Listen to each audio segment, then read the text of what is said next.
Pulse School on RealAgriculture.com is brought to you by BASF.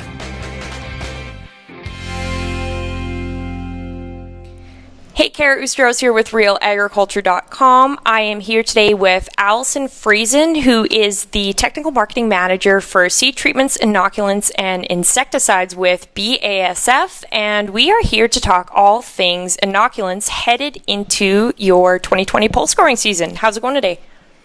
Good. Yourself?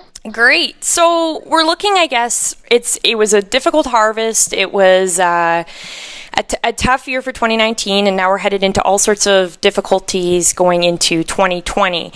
Can you talk about what producers should be looking out for when it comes to dealing with inoculants? So inoculants, of course, the first and foremost thing that growers always have to remember is that they're not like our other crop protection products. They are living organisms. So one of the most important things at this time of year when growers start to think about picking up their product is how they actually store them and handle them after they receive them from their retail. So some of the most important parts that we usually discuss is storing them in a shed that's properly heated. So inoculants don't like it to be frozen, but they also don't like to be too hot. It's kind of just like ourselves.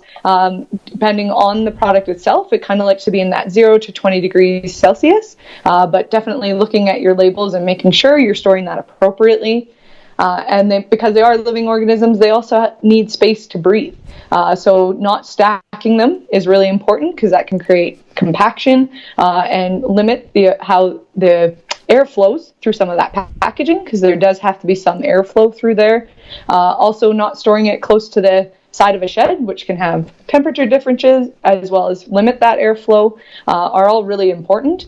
And also when they're bringing in other products, not storing them butted up close to the fertilizer bags. That can also have an effect on their survivability, or storing a jug of chemical on top of them, which could maybe leak or spill and also have that effect on their survivability. So storage overall is one of the top things that we would say to growers is important when starting to bring that product on farm. And how does weather affect it? Like if you're sitting it outside in any sort of direct sunlight or rain or anything like that? Yeah, of course. Two important parts. Direct sunlight can cause the bags to heat and change the moisture temperatures within the bag. It can also affect their survivability. They don't do well under direct heat. Prevailing winds can dry out the bags as well, so that's another important one to keep them protected from. And then, of course, moisture is the biggest one. And when you look at a product like nodulator solid core granular, if you get moisture buildup, you can start to see clumping in those bags. So you really want to avoid any changes in moisture. There's very specific moisture ranges that we send those bags out, and we want to maintain that to ensure they're getting the highest quality product when it does come to them as well. So why would somebody want to use inoculant? What sort of benefits does it bring towards especially pulses? So for pulses, of course, it's a symbiotic relationship between the host plant and the rhizobia, which is what is the living organism within and this is really for nitrogen production. So pulses are one plant species that is able to actually form that relationship with rhizobia and produce its own nitrogen. So it helps to get that crop not only off to a great start, but also keep it producing nitrogen throughout that key timing of pod development.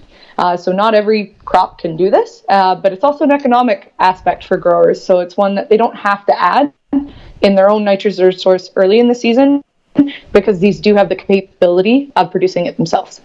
And how does it work, I guess, across the pulse crops? Is it, like, I know there's different types of inoculants, but is there specific, like, does it work best with peas or lentils, or is it kind of across the board? So there is different strains within those rhizobia. So rhizobacteria have multiple different strains, and they'll work differently with different crops. So at BASF, we have one that specifically works the best with chickpeas, and then another one that works well with faba beans. And then we have one very specific that works really well with both pea and lentil, where you can see some strains in the market that are effective on multiple crops, but maybe not as good on one or the other. So that's why we really focus on our strain selection to be specific to that crop, to get get your optimal performance. And then the other one in the market, of course, is soybeans, which is a completely different genus of bacteria. So it's a bradyrhizobium. So you won't see as much crossover between a soybean inoculant and a pea and lentil inoculant because they definitely have different environments that they thrive in. So there is quite a bit of difference in those ones, but there are specific strains even within that pulse market that you can look at. So what are some of the drawbacks producers are facing if they don't actually put inoculant on their crops? So that's a good question. There is other ways to get nitrogen sources. So a lot of growers can put that upfront nitrogen and hope that they put down enough to get an optimal yield in their field. However, if you do have a really good year and a really plentiful crop, there's always a risk of running out of nitrogen or not having enough available to get to that full pod fill that you're really looking for. So adding in an inoculant is really important to ensure that you're getting continuous nitrogen production throughout the year and hopefully getting to that highest yield possible under those extreme conditions. Or even in a regular year that you're getting nitrogen fixation during that key time of pod fill. The other thing growers also sometimes thinks is, I've been a pulse producer for many years and I've built up that population within the soil. So when we look at that, you can build up populations, but you have to remember that these populations adapt to their conditions over time. So a natural rhizobial population tends to not be as effective as forming that relationship with the host or producing as much nitrogen as one when you inoculate every year, because that inoculum, when it's fresh and new to the soil, hasn't had time to adapt or change how it actually interacts with those host plants. Okay, awesome. Anything else you'd like to add or any message you want to give to producers headed into the 2020 season? Yeah, and I think the last thing is when you're looking at choosing your inoculant, it's always important to understand what type works best for your equipment. So there are different on-seed options, both liquid and self-adhering peat. But with both of these, you also want to be aware of the seed treatment you're using. There are different compatibilities with these because, again, there are living organisms, and sometimes seed treatments can affect their viability on seed. So there are certain restrictions and timelines to follow. So make sure you're always looking at your compatibility sheets.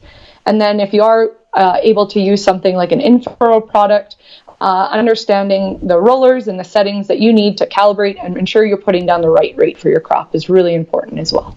And agronomically, what sort of issues could it cause if you aren't choosing the right seed treatment to mix with your inoculant?